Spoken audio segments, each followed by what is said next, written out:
Oke guys, kita menuju Pulau Pasi bersama Bapak Babinsa ini. Saya dikawal sama Bapak Babinsa ini untuk menyelesaikan persoalan listrik di Pulau Pasi.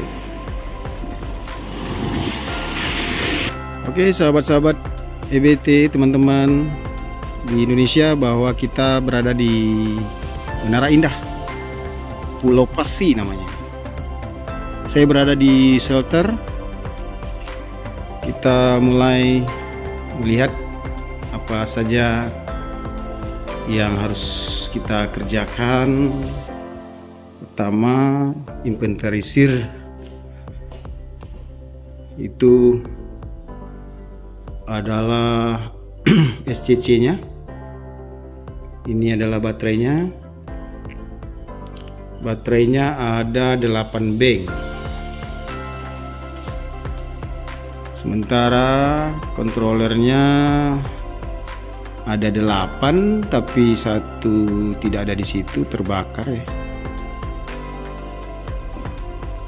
Kita akan benahi voltasenya dan kita perbaiki langsung. Ini sangat tidak layak sebenarnya, tapi nggak apa-apa, kita coba atasi. Kalau kabelnya kecil, bagaimana caranya supaya dia tidak panas? Lalu pertama kita dulu harus mengecek terbank dulu, terbank mana baterai yang tidak ngecas. Lalu kita inventarisir baterai-baterainya. Peralatan Victron ya, Victron seperti ini Victron 3 pasa ini ya. 3 pasa sepertinya.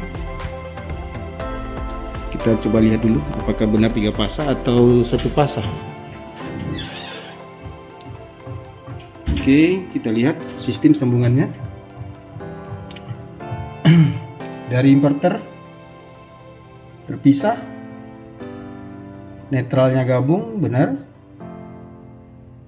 Inverter 1, inverter 2, inverter 3 tidak digabung.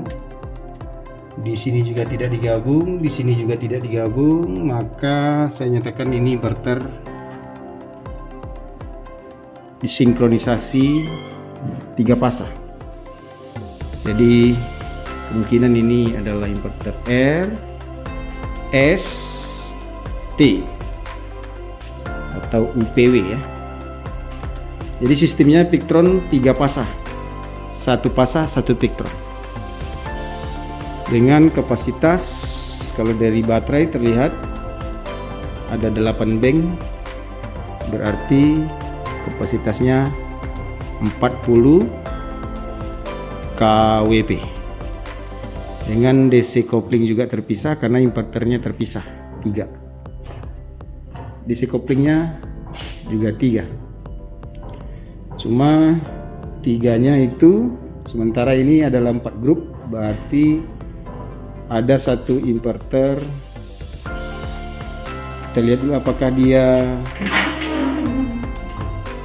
oh ya, DC-nya digabung semua, berarti tidak dipisah-pisah baterainya. Couplingnya sama semua, satu gabungan. Jadi walaupun dia punya DC coupling 3, maka itu hanya membedakan tujuan inverter. Sementara masuknya dari baterai itu dikoppel antar panel. Antar panel DC dikoppel positif dan negatif, jadi satu kopling semua. Lalu kita lihat dari sisi lampu ya. Lampu itu buck, artinya dia lagi ada arus pengecasan yang masuk. Yang jalan kayaknya hanya 4. Sementara yang satu kedip buck ini kita bisa cek nanti di komputer apa statusnya. Ya, ini statusnya baknya berkedip, berarti tidak ngecas, ada error atau apa, nanti bisa kita lihat di komputer. Kalau ini mati total, ini rusak. Jadi kemungkinan kita inventarisir nanti, ini kemungkinan kayaknya jalan 4 dari 8. Namun ada 2 yang statusnya tidak jalan pengecasan. Kita lihat nanti di komputer apa yang terjadi di dalam. Tapi yang jelas satu ini kayaknya sudah terbakar, artinya sudah -1. Ini ada 3 ya, ada 3 yang berkedip, berarti ada 3 yang bermasalah. Masalahnya belum teridentifikasi. Yang jelas dia tidak ngecas. Yang ngecas hanya 4.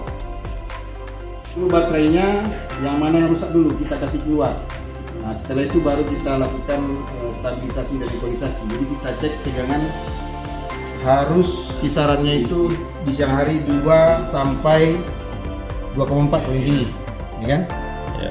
Ini 2,1, ini 2,1, ini 5,3 nih.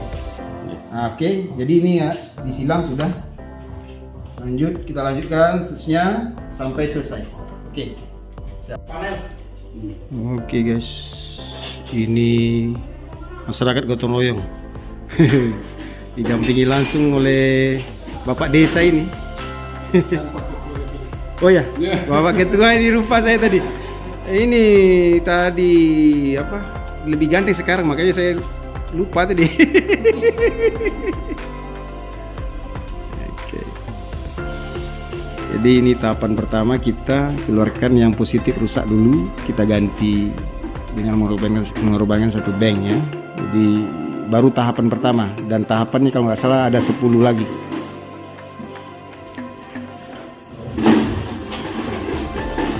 Kemungkinan kami di sini mengerjakan sekitar 5 hari kayaknya, 5 hari baru tuntas.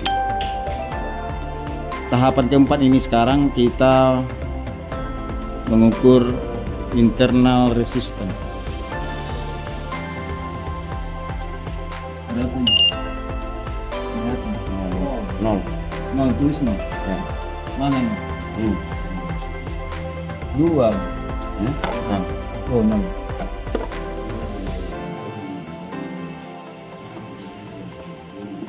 Artinya mikro ohm ya, mikro ohm tidak terbaca, berarti sangat kecil nilainya.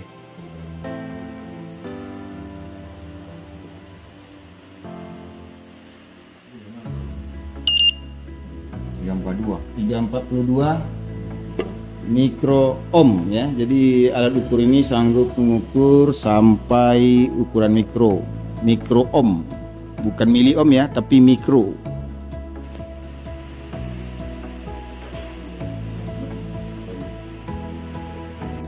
Satu, 2, 3. Tas, berikan apa?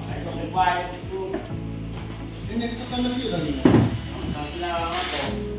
Tapi ini tanda di Kanada. Ya, ayo.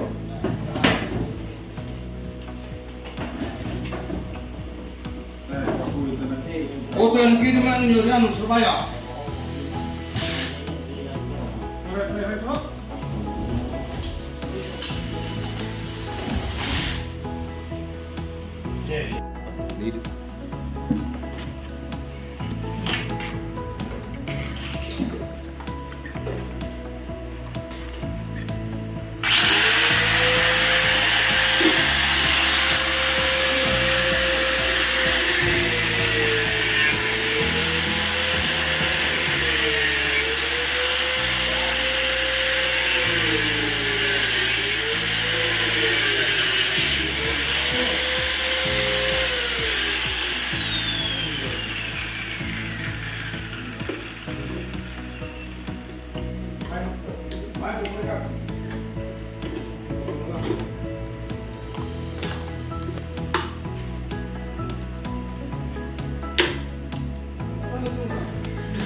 Baik, ini prosedur yang ke-9 ya.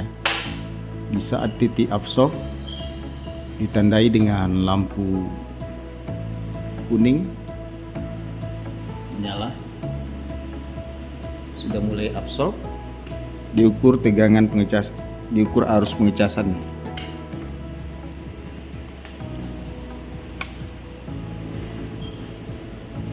Kita turun, tadi sempat 16.25 ya, 25 di saat bos, sekarang absorb tinggal 12.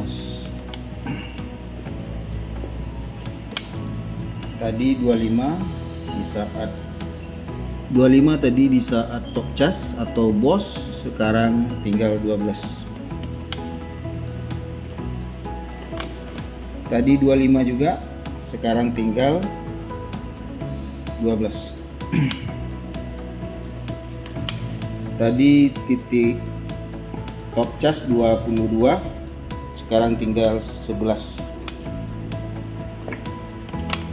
Sekarang 20, tadi sampai 58, sekarang 20. Jadi proses absorb dari 5 bank hanya sempurna baru 1, sementara bank 2, 3, 4 dan 5 masih bisa dinaikkan menjadi kualitas bank 1. Di saat pengecasan top cas dia bisa mencapai 50 sampai 60.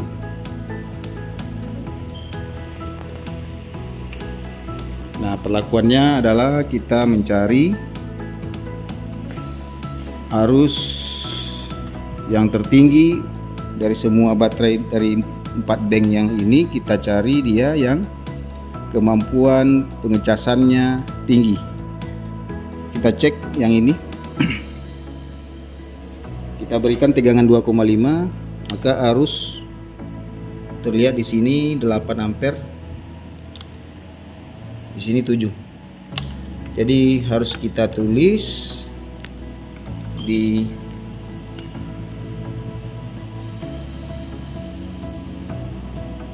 itu syaratnya di saat baterai telah melewati proses pengisian. Jadi dibiarkan dia beberapa jam, lalu dites kembali kemampuan dia menyerap arus. Tapi kalau seandainya dia dalam kondisi kosong, angkanya ini sangat tinggi. Di tahapan terakhir kita melakukan pengujian pengecasan setelah dikuras SOC-nya sekitar 70% pada malam ini. Lalu kita lakukan pengukuran dengan charger tegangan 2,5, arusnya 80 ampere paling tinggi, dan kita ukur berapa nilai yang terbaca di sini. Kita ukur satu persatu dari negatif. Jadi ini di negatif, yang ini di positif, diukur satu-satu. Jadi ini terhadap ini terhadap ini, maka hasilnya seperti gambar berikut ini. Misalnya ini 55, berarti sempurna, selnya sama 55. Ada juga perbedaan seperti ada tadi ketemu beda selnya, di dalam ada perbedaan. Ini contohnya dari titik ini kita ukur ke sini 55 ampere, dari sini ke sini hanya 10 ampere. Jadi ini nanti kita pertimbangkan apakah dipakai atau tidak, atau dirata-ratakan. Kalau dirata-ratakan ini sekitar 30 toh, jadi kita kasih teman yang 25 ampere barangkali. Oke, silakan dilanjut. Yang pertama kita dapat grade baterai yang masih seperti baru, kemampuan casnya 77 ampere, ada yang 60 juga. Belum, cari yang 55 atau 60 dulu, ntar saya cari dulu. Pengurasan pada 70% kondisi SOC-nya, maka kita lakukan pengujian cas per sel ya, per sel. Maka kelompoknya kita dapatkan kelompok 1 kualitas 1 ya, dengan kemampuan dari sekitar 55 sampai 77 ampere pengisiannya. Lalu ini kita kelompokkan nanti dari barangkali dari 40 ke 55 kita jadikan satu bank. Maka ini kualitas B ya. Nanti yang 2 itu adalah kualitas C yang hanya sekitar 18-20 ampere hanya untuk lengkap. Jadi kita fokuskan untuk 3 bank sempurna seperti baru. Di saat titik absorb itu stek pengecasan masuk dalam kategori constant voltage, jadi arus pasti turun ya. Jadi titik absorb ini harus ada arus setidaknya 9 sampai 20 ampere, dan itu menentukan kualitas baterai. Kalau dia di titik absorb itu tinggi, maka baterainya bagus. Kita cek pada bank kelima. 11 12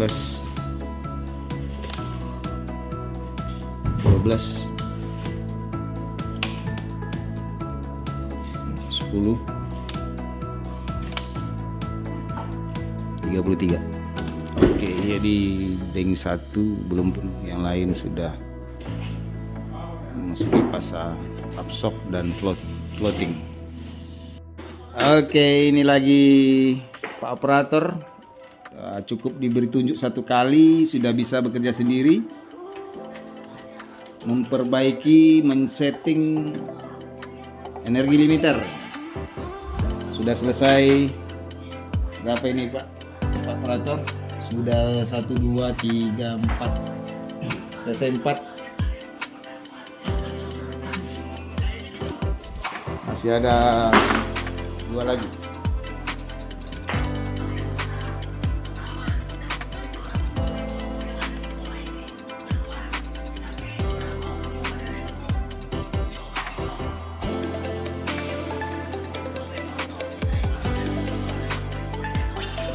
Oke guys, operator malam ini menguji kelayakan pada malam hari. Berapa ini sekarang?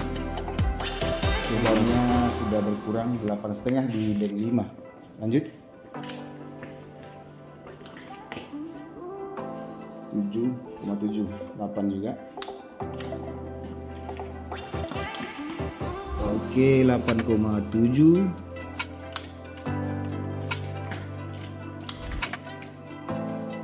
Sama 8,8. 11. Jadi sudah ringan bebannya di malam ini jam 11 waktu Indonesia bagian tengah. Artinya dengan tegangannya berapa? Kalau bebannya ringan itu tegangan harusnya di atas 49. Di atas 49.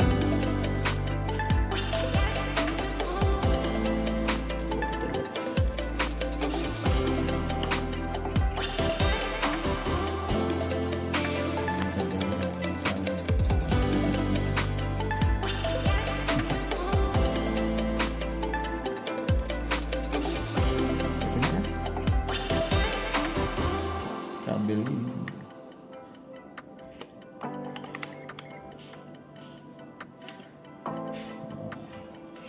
kena rusak kabelnya. Iya. 50,1 kabel. Jam lain. Alhamdulillah pagi ini di Pulau Pasi atau Desa Menara Indah, listrik masih bertahan sampai pagi.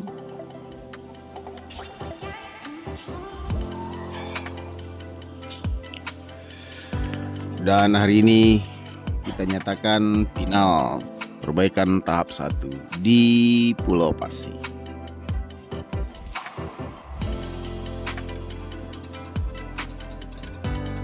Oke guys, ini hari ketiga, alhamdulillah beres sampai pagi di Pulau Pasi, Desa Menara Indah.